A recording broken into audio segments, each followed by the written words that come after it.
Maraming salamat, Brother Epoy at ang ating worship team for leading us in worship this morning. So magandang umaga po sa bawat isa. Magbatian po tayo ng magandang ngiti. Magandang umaga sa mga katabi po natin. Baka po hindi pa po ngumingiti yan kaninang pagising. Baka ngiti mo ang solusyon dyan. So magandang umaga po at muli ay isa pong opportunity to be able to preach the Word of God. Lagi ko pong sinasabi, isang privilege at the same time isang nakakatakot na pagkakataon dahil ito ay hindi salita ng tao. Kung magtuturo ka na lang ng English o kaya math, pwede pa. Pero yung magturo ka ng salita ng Diyos, wala pong katulad yun. So isa pong marampatang paggalang ang dapat ibigay po natin sa salita ng Diyos. Bago po ang lahat, tayo pong lahat ay manalangin muli. Muli po, Panginoon, ay nagpapasalamat po kami sa paalala ng iyong awitin na kahit kailan, Panginoon, hindi ka talaga nagkulang, O Diyos. Pagbabalikan po namin ang mga pagkakataon, ang mga sitwasyon, Lord, na nangyari po sa aming buhay. Tunay nga po na you are faithful at ikaw ay tapat. At nandito kami ngayon, katunayan ng iyong katapatan, O Diyos, na hindi mo kami binitawan at hindi mo kami iniwan o pinabayaan, Panginoon. Kaya Lord, sa iyo lang ang karapat-dapat na papuri at pasasalamat. At Lord, sa umaga pong ito, sa aming pag-aaral ng iyong salita, O Diyos, itago niyo lang ako sa iyong likuran at kayo po ang makita, Panginoon. Ang iyong salita na buhay, makapangyarihan at tumatagos sa kalamnan, Panginoon, ang pumasok sa aming puso, O Diyos, at ituwid ang dapat ituwid sa amin at ipalakasin kami ng iyong mga pangako, Panginoon. At ikaw lamang ang maluwalhati sa iyong salita, Panginoon, na ipapahayag.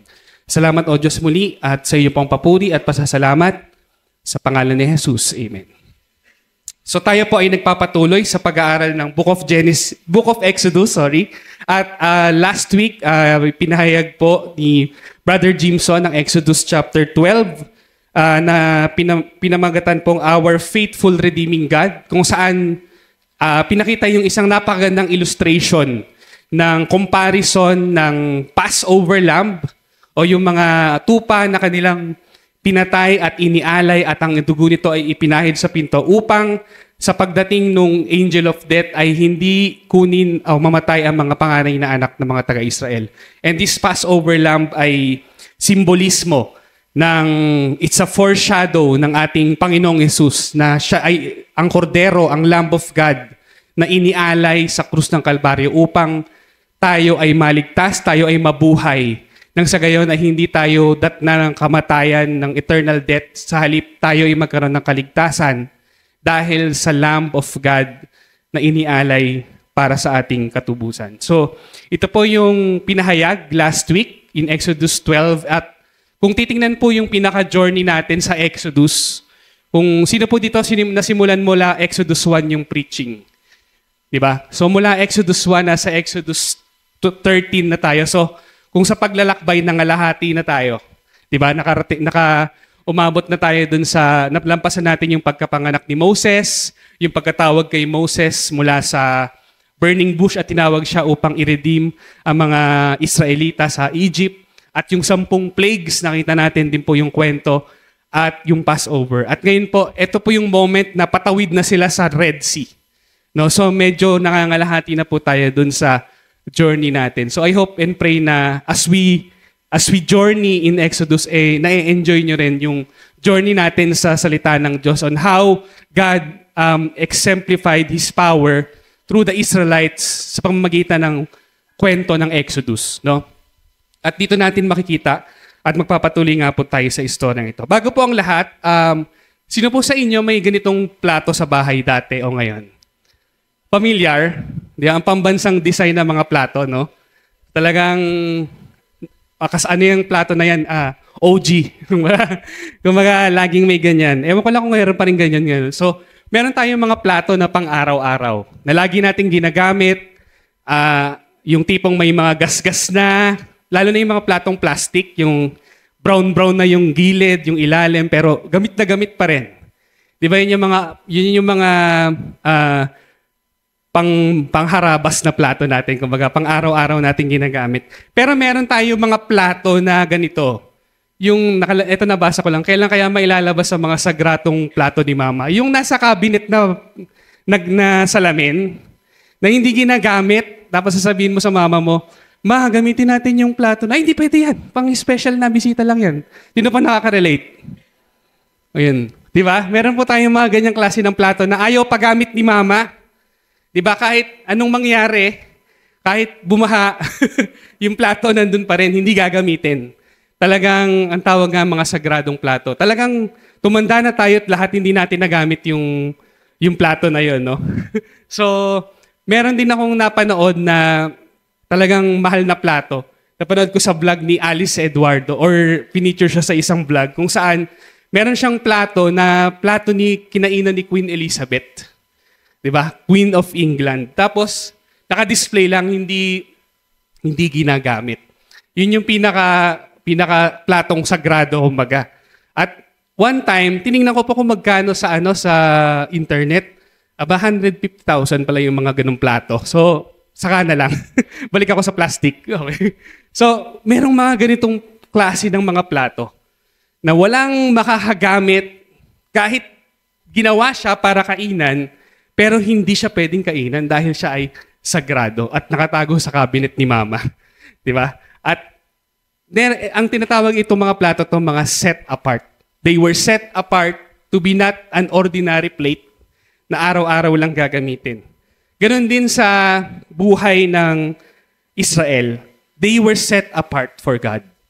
They were set apart as a nation and as a people of God. And even tayo na mga Kristiyano, tinubos ng dugo ni Jesus, we were set apart for Him. So yun po yung ating pag-aaralan sa umaga pong ito na pinamagatan ko pong set apart in Exodus chapter 13. So I hope na nabasa niyo na po. Alam niyo naman po yung series natin. So, lagi tayong nasa Book of Exodus chapter by chapter. So, ngayon po, I hope nabasa niyo na po ang Exodus 13. So, meron po akong 3 puntos. Una po is a bread that was set apart. So, makikita po natin sa verse 3. Una po sa lahat, sinabi po dito sa verse 3, Then Moses said to the people, Remember this day in which you came out from Egypt. No? Ito na yung unang moments na sinabi ng Lord, remember this day. Kasi ito na yung pasimula na magiging annual event sa buhay ng mga Israelites ang kaganapan na ito. Dahil ang mga Israelites, as we go on and we read the Bible, napaka malilimutin ng mga Israelites, mga ulyanin. Taas ang kamay ng mga ulyanin dyan. Di ba? Yung bang kakalimutin, alam na nila yung ginawa ng Diyos sa kanila, after a while, they will forget. Alam ni Lord, alam nila yung kapangyarihan ng Diyos, alam nila yung pagliligtas sa kanila ng Diyos, na wala lang saglit si Moses, gumawa na sila ng golden cup. Although hindi yun yung topic natin. In the next chapters pa yun ng Exodus. So ganun ka makakalimutin yung mga Israelita. At ganun din tayo makakalimutin sa ginawa ng Diyos. That's why God will always say those words, remember this, remember this. Lagi po nating mababasa yan. And truly, even in this day, unang sinabi ng Diyos, remember. Dahil alam niya na makakalimutan ng mga tao ang kanyang ginawa. So, ano ba yung i-remember? Ito po yung Feast of the Unleavened Bread. No? Mababasa po natin sa verse 6, sabi po dito, 7 days you shall eat unleavened bread, and on the 7th day, they shall be a feast to the Lord. So yung Passover po na tinuro ni Jimson last week is the same as the Feast of the Unleavened Bread. Pag ginaganap po nila yung Passover, ito rin po yung time that they will eat nothing but unleavened bread. No? Ano ba yung ibig sabihin nitong unleavened bread na ito? No? Ayun, sabi nga po sa verse 3, Remember this day in which you came out from Egypt, out of the house of slavery, for by a strong hand the Lord brought you out from this place. No leavened bread shall be eaten. So, ito po yung Feast of the Unleavened Bread. So, ito po ay nagsisimbolo ng haste o pagmamadali. Kung saan, nung mga panahon ng mga Israelites ay kailangan ng tumakas. Kaya nga po Exodus, di ba? Kailangan na nilang umalis sa Ehipto. Hindi na nila mahihintay yung umalsa pa yung tinapay. Kailangan na nilang umalis. At dahil hindi na nila nahintay, kukunin nila yung tinapay na hindi pa umaalsa. So, Ang tawag po doon is unleavened bread. Kaya ito po yung magpapaalala sa kanila sa nangyari dito sa Exodus. Kaya even in the previous chapter, Exodus 12:8, that same night they are to eat meat roasted over the fire along with bitter herbs and bread made without yeast. So yun po yung unleavened bread. At ito po yung sinabi rin sa Deuteronomy 16 verse 3. Do not eat it with bread made with yeast. But for 7 days eat unleavened bread, the bread of affliction, because you left Egypt in haste, so that all the days of your life you may remember the time of your departure from Egypt. No? Dito natin makikita, even in Deuteronomy, after mangyari na yung lahat, after ng Exodus, paulit-ulit na ipapaalala ng Diyos sa kanila ang nangyari sa Egypt, na ang simbolo ng unleavened bread o yung bread na hindi umalsa, walang pampaalsa, yun na magpapaalala sa kanila sa nangyari sa kanila sa Ehipto. Even in many other verses, makikita din po natin yung yeast o yung leaven na nagpapaalsa sa tinapay, ay sumisimbolo din po ito ng kasalanan. Sa Luke 12:1, sabi po doon, di ko na po nalagay, pero yung pinaka-verse, Luke 12:1, be in your guard against the yeast of the Pharisees. So against the yeast of the Pharisees, which is hypocrisy. No? And sabi sa 1 Corinthians 5 verse 7, cleanse out the old leaven that you may be a new lump as you really are unleavened. So yung leaven o yung pampaalsa, sumisimbolo po ito ng kasalanan ng tao na dapat nating at pinapaalala sa Israel na alisin nyo ito sa buhay ninyo. No? Dahil you must be a people set apart for God. Nakikita po natin sa Passover lamb, nakita po natin yung kaligtasan na hindi namatay yung kanilang mga panganay dahil sa pangako ng Diyos na ang sino mang mag-alay ng panganay na tupa na may dugo ay hindi mamamatay ang kanilang mga anak. Gayon din po, after ng kaligtasan na yon, ang calling sa kanila ng Panginoon ay to be set apart, to live a holy life. Ganon din sa ating buhay Kristiyano, that we are justified by faith, tayo ay niligtas, tinubos ng Panginoon, Jesus. Again, yung Lamb of God ang naging kabayaran ng kasalanan na dapat tayo ay nagbayad. Ang response natin doon ay pagsunod at pamumuhay na hindi pamumuhay sa kasalanan. Pag-iwan ng mga bagay na alam nating hindi kalooban ng Panginoon. So, it's our response to live holy lives just like the unleavened bread symbolizes. So, tayo ba'y namumuhay ng may kabanalan? Ito po'y tanong natin sa ating sarili. No? Katulad din ba tayo ng tinapay? Pakitanong nga sa katabi mo, maalsa ka ba? Maalsa ka bang tinapay? Okay. So, o kaya, tanong mo sa katabi mo, uy, amoy tinapay ka. Sige nga. Amoy tinapay ka. Anong tinapay? Putok. Di ba yung putok? Yung ano? Okay. Joke lang po. Biro lang po. Ginigising ko lang kayo. So, tayo ba'y maalsa na Kristiyano kaya? Tayo ba ay namumuhay bilang isang unleavened bread na iniwaksi na natin ang mga kasalanan na dapat nating iwan, di ba? Dahil tayo po ay tinawag ng Diyos hindi lang para maligtas, tinawag tayo ng Diyos upang mamuhay ng banal. Nakakalimutan na ng mga Kristiyano ngayon that we think Christianity is convenient na basta nag-church ako, God will bless me, and I will live my life Monday to Saturday kung ano yung gusto kong gawin. Maraming mga Kristiyano naging ganito na po. Lalo na po sa Western world, sa Amerika at sa kung saan na. Christianity is just something that will benefit them, pero they will not carry their cross. O bubuhati natin yung krus at mamumuhay tayo ng banal kahit mukha tayong ewan, kahit hindi na tayo cool sa paningin ng iba, basta tayo susunod sa kalooban ng Diyos. We are called to be set apart, mga kapatid. We are called to be different, to be set apart. Yun po yung ibig sabihin nun. Tulad nga nung plato na sinasabi ko kanina, hindi tayo ordinaryong gamit pang araw-araw. Tayo ay sinet apart for a purpose. Kaya tayo tinubos. Tinubos upang gamitin para sa kalwalhatian ng Diyos. No? We have been set apart for His purpose. Sabi po sa Titus 2:11-12, for the grace of God has appeared, Ito po yung Passover. Isipin niyo po yung grace of God naranasan natin dahil kay Kristo, no? Na naging sacrifice. For the grace of God has appeared, bringing salvation to all people. Ano yung response?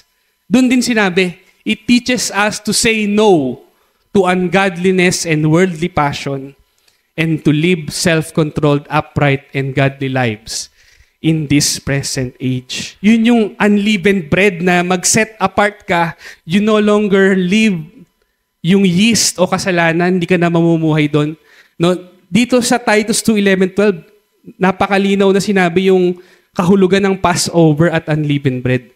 At tayo ay naligtas through the grace of God at tayo in response will say no to ungodliness. Ang problema po natin, lagi tayong nag-yes to ungodliness, no? We always say yes to worldly passion. No, hindi natin matanggihan ang dali nating umoo pagdating sa kasalanan. But we must remember that we are set apart. Sabihin po natin, set apart. We are not just convenient Christians. Every Sunday, makikinig ng Word of God and will do our own will. We are called to be set apart. We are called not to be religious, but to live holy lives. Holy lives according to His will. No? Yun po yung dapat nating maalala. And God, that is the standard of God. And we should teach this to our children.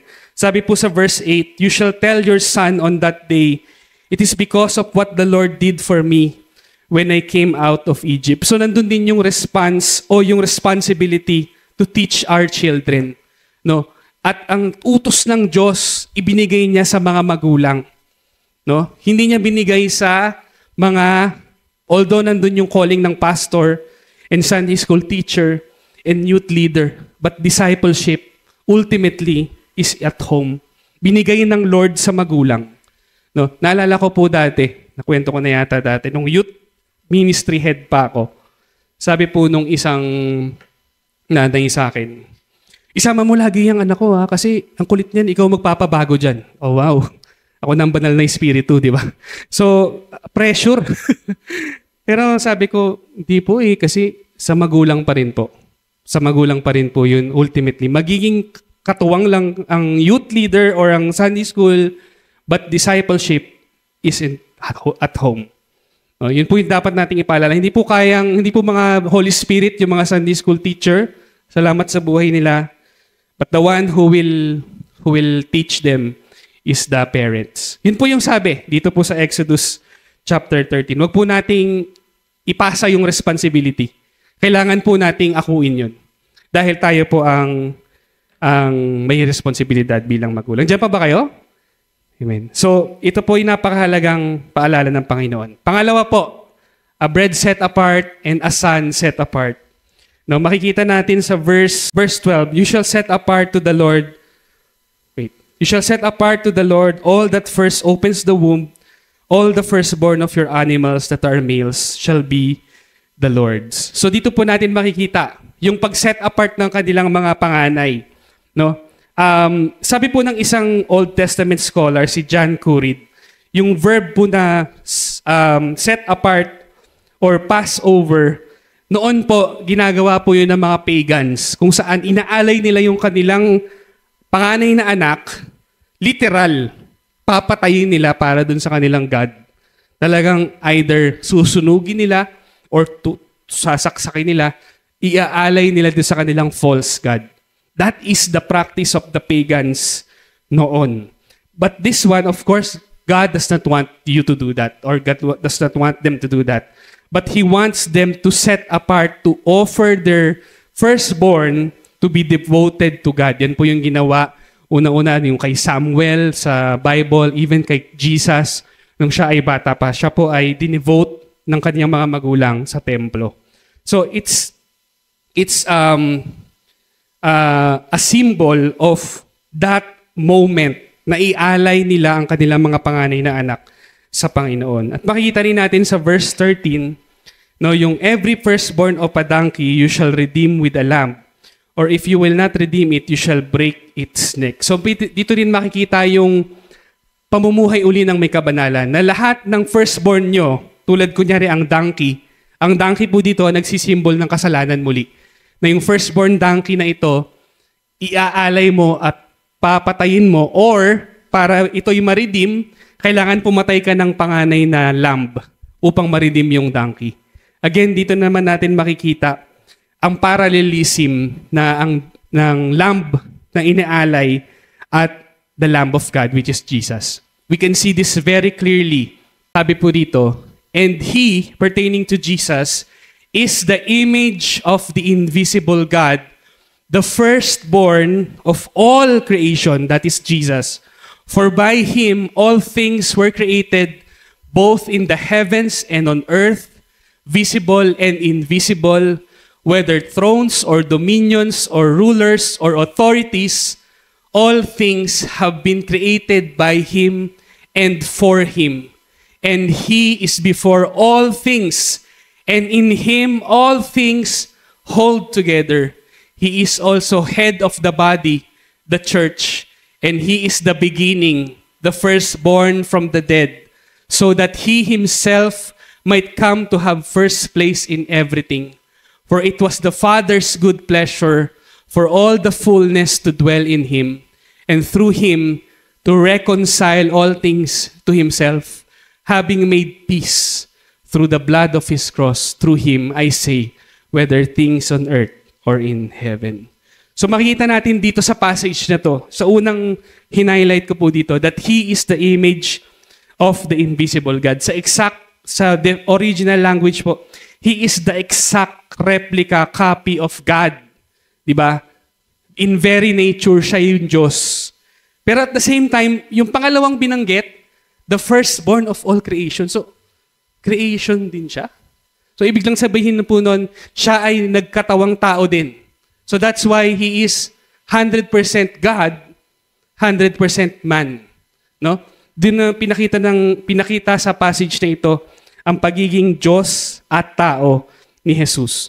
So, Christ is fully God and fully man. So, He is the firstborn.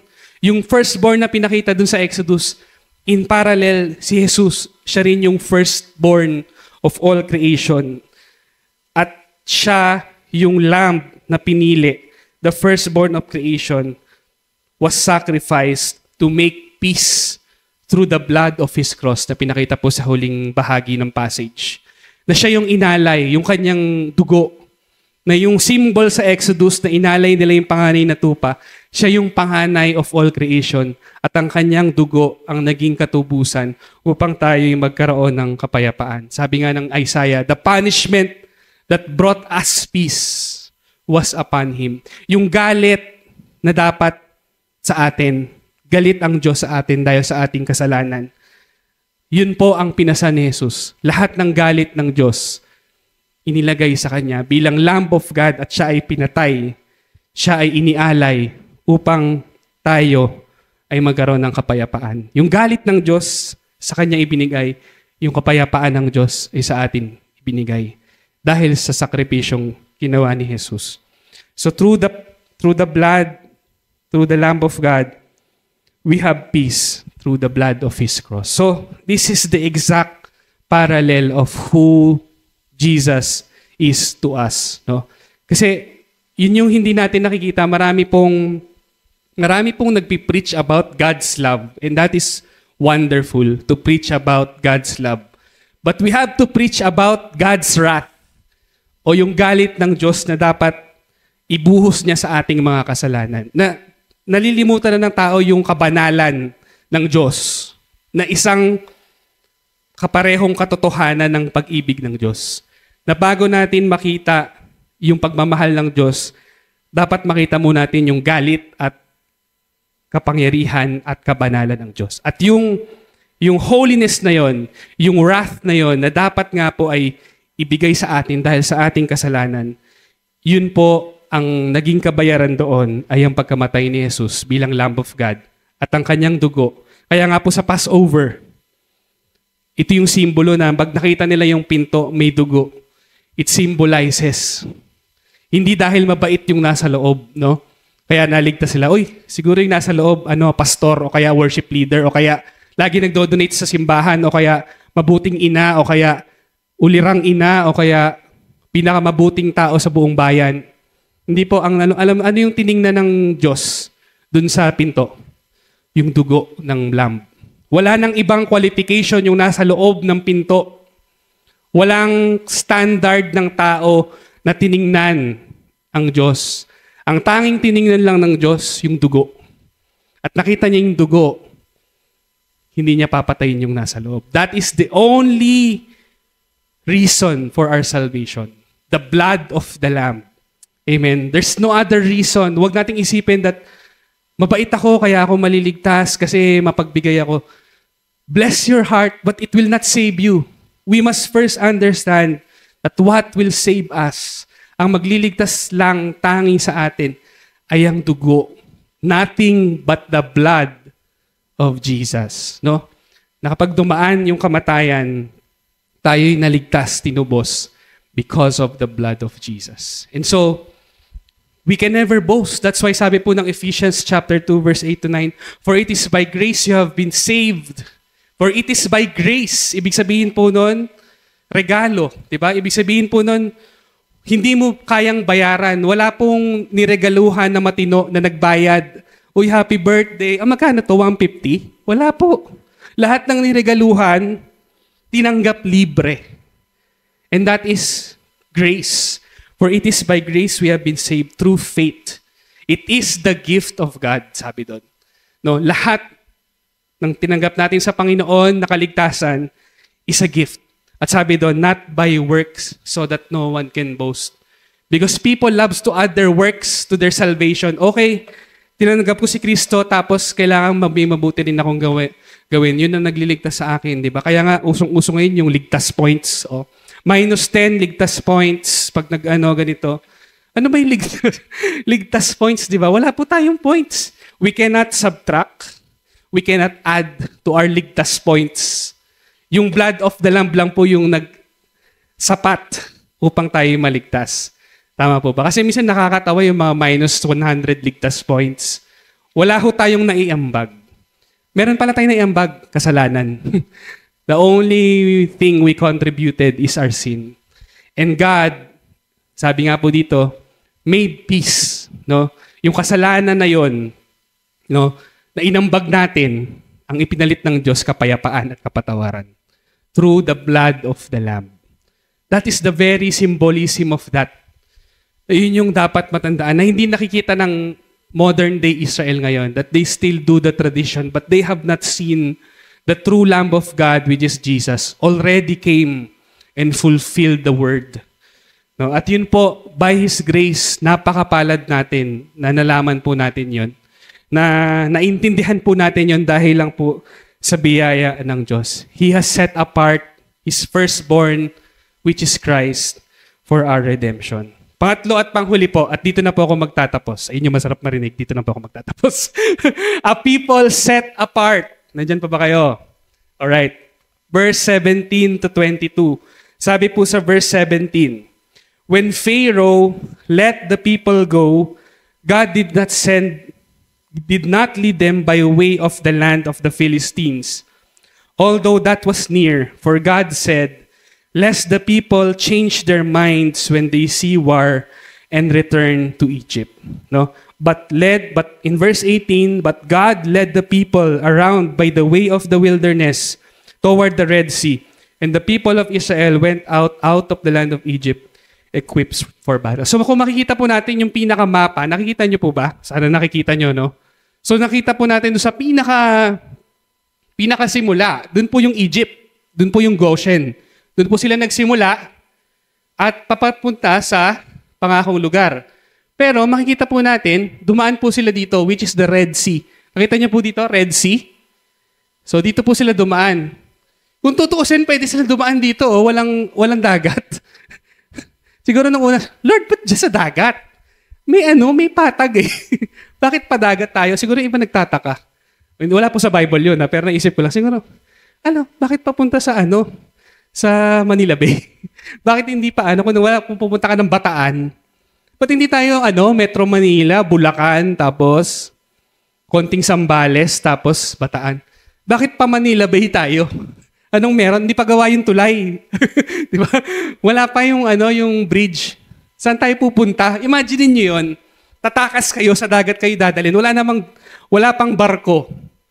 Kasi ngayon, syempre, maisip nyo, baka may supercat. Wala po. Walang kahit anong barko, walang kahit anong pangdagat, at malalim yung Red Sea.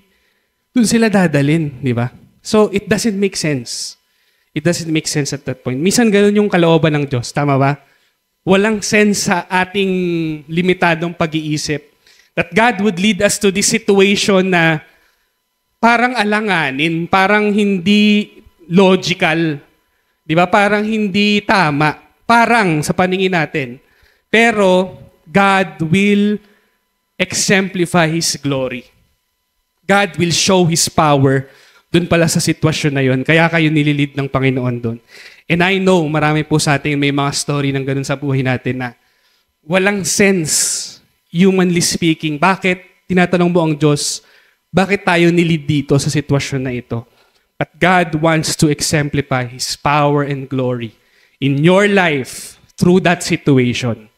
Diba? Tulad ng ginawa ni Paul, nung sinabi ni Paul na, 3 times I pleaded to the Lord, yung thorn in the flesh niya, Lord, bakit ayaw mong alisin tong thorn? Diba? Tapat naman ako sa'yo. I mean, he lived a life, humanly speaking, na talagang tapat siya at namuhay siya ng may kabanalan sa Diyos. Pero meron siyang thorn na hindi inaalis ng Diyos.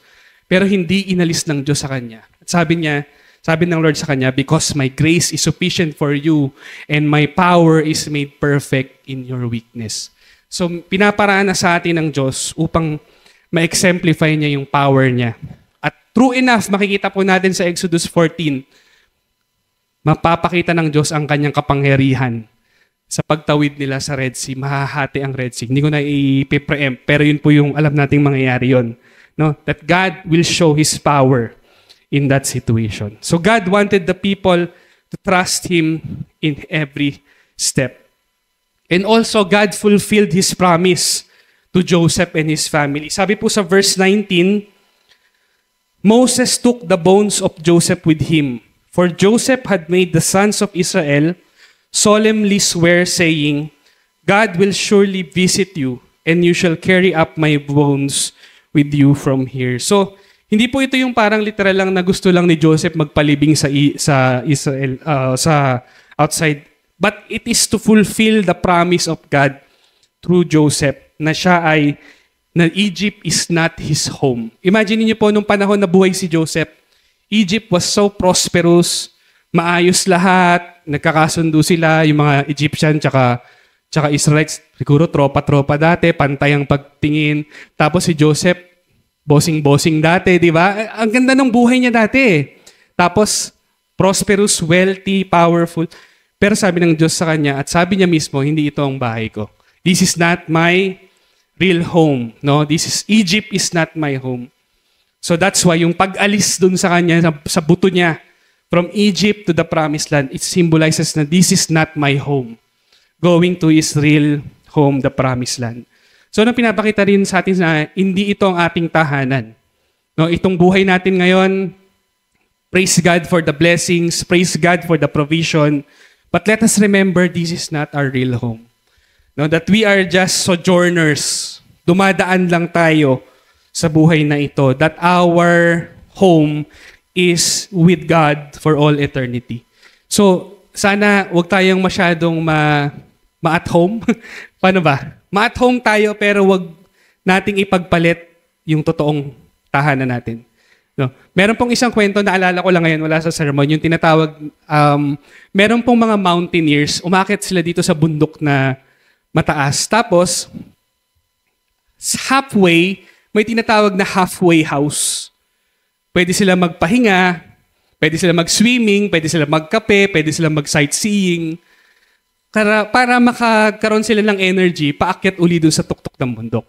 So, ang tawag doon, halfway house. Ngayon, yung mga tao, yung ibang tao, masyado na silang na-at home dun sa halfway house. Kasi, okay na dito, maganda na dito. Di ba? Ito na yung the best ng trip natin. Pero nakalimutan nila na hindi pa yun. na merong totoong naghihintay sa taas ng bundok. Yun ang totoong destination. And sometimes sa buhay natin, natuwa na tayo sa buhay natin sa mundo. And thank God, sabi ko nga po, na meron tayong mga pagpapalang pinansyal at material, but this is just a halfway house. Ang totoong tahanan natin ay ang buhay na walang hanggan, na huwag nating pong makakalimutan. So that's why the Lord was with them in that travel. And inassure ng Lord sa mga Israelites ang kanyang presensya sa pamamagitan ng pillar of cloud and pillar of fire. Kaya mababasa po natin sa verse 21 and 22. And the Lord went before them by day in a pillar of cloud to lead them along the way, and by night in a pillar of fire to give them light, that they might travel by day and night. So, literally, meron silang pillar of cloud by day and pillar of fire by night. Ito pong pillars na to, meron pong 3 S kung bakit sila may pillars. Una is shield. No? Imagine niyo po sa disyerto. Sino po nakapunta na ng disyerto? Hindi po sa Ilocos, Pero pwede na din. No? Sa disyerto po, di ba, sala sa init, sala sa lamig. Sa umaga, sa tanghali, napakainit. Pero pagdating sa gabi, napakalamig. Tama po ba? Sa mga nakapunta na ng desert. So, it's too hot and too cold at night. So, ito pong pillar of cloud, ang kanilang protection. Di ba, ano yung pinakamasarap na weather? Di ba yung maulap? Hindi mainit, pero walang ulan. Di ba? Kaya ang sarap gumala kapag may outdoor, di ba? Kapag may swimming, gusto natin, sana takpan ng cloud yung araw. Di ba? Ganyan tayo. Tapos pag nandiyan na yung araw, tago na mga nakasan, ang mga nagluta. Di ba? Sayang ang ipinuti. So, di ba gusto natin yung weather na maulap? Tama ba? So, ganun din po sila. Siyempre, yung pillar of cloud is their protection from heat. No? Ayun nga, makulimlim na ulap na protection nila sa init. And also sa gabi, the pillar of fire, para kang may fireplace na naglalakad. Imagine niyo yun. Pinapainit ka naman dahil malamig na malamig yung panahon. Napaka-convenient dito sa mga may naglalakad na aircon, naglalakad na heater, no? Ang ganda nung purpose sa kanila. At alam ng Lord, merong mga babae at bata silang kasama na hindi makakatagal sa ganong klase ng journey. Imagine nyo. No? Kaya God was so kind to them na binigyan sila ng cloud and fire. So 1, shield. Pangalawa, security. Makikita rin po natin sa Exodus 14:19. Hindi lang po ito parang ulap-ulap lang. Yung ulap na to, pagdating ng mga Egyptian, pinalibutan sila parang protection. Security po nila, no? Nung dumarating na yung Egypt's army. So it was their hedge of protection. So meron ka ng heater at aircon, meron ka pang protection, no? At pangatlo, serenity. So shield, security, and serenity. So itong cloud na to ang kanilang kapayapaan. Dahil literally, kitang-kita nila kasama nila ang Diyos. Imagine niyo po yun, no? Hindi by faith, by sight. Kitang-kita ko na nandyan si Lord. Present siya. His pillar of cloud is with me in the morning. His pillar of fire is with me at night. No? So, ganyan kabuti ang Diyos. Napakabait ng Diyos. No? That God led them out of Egypt, redeemed them, and God assured them that He is with them. His presence will be with them. That is the compassion of God to His people. And so, that's why God commanded them to be set apart. And God in Christ commanded us to be set apart. To leave the comforts of Egypt, to leave the pleasures of Egypt for a life that is holy and pleasing to Him. Yun po yung calling natin sa ating buhay Kristiyano. Na wag nating kalimutan po. Wag nating kalimutan. That we are consecrated, set apart for His glory. Kaya po ang question po sa atin, nakikita ba natin yung kahalagahan ng yung kabanalan at banal na takot sa Diyos na tayo ay set apart for His glory at nabibilang na tayo sa Kanya Sa tuwing nandyan yung pagkatok ng kasalanan, nakikita ba natin na hindi na hindi na ako, set apart na ako Do we see ourselves called to live a holy life? O sunod na lang tayo sa agos at nakakalimutan natin that we are not just saved and redeemed, but we are consecrated, sanctified, transformed, no? Na dapat mamuhay tayo sa kabanalan. At nagpapasalamat ba tayo kay Kristo, the firstborn of all creation, na naging tupang inialay para sa ating mga kasalanan, no? Ang Diyos na nagdemand na ialay sa Kanya ang lahat ng mga panganay na anak, ginawa rin niya yung utos niya.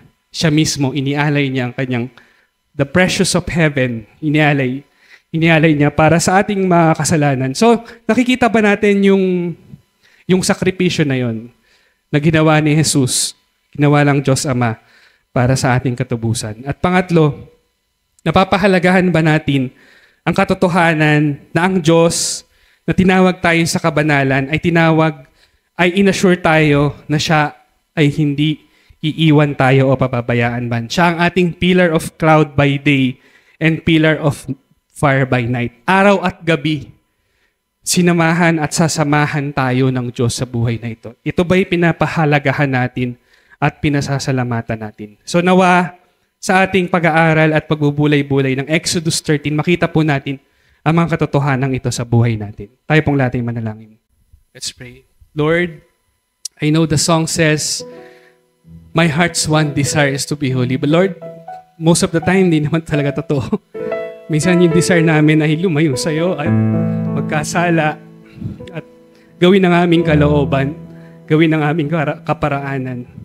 But Lord God, I pray by your mercy and grace that you call us to live a holy life, set apart for the glory of God, set apart for the Master's will, for His purposes, Lord. It's hard to live a life today, Lord, sa buhay na ito, sa panahon na ito, na banal, na may kabanalan. But oh God, that is your call for us. And what is so difficult when we will realize that this God Himself, when He called us to holiness, is the God who also sacrificed His Son. What is too hard when we know that you alone, Lord, unconditionally sacrificed your Son for us to live a holy life. So God, I pray, and I cannot change the heart of everyone, but you, Lord, can change us. That you will allow us to live a holy life, sanctified, set apart for your purposes, Lord God. Thank you, God, once again, and continue to move in us, Lord God. In Jesus' name, amen.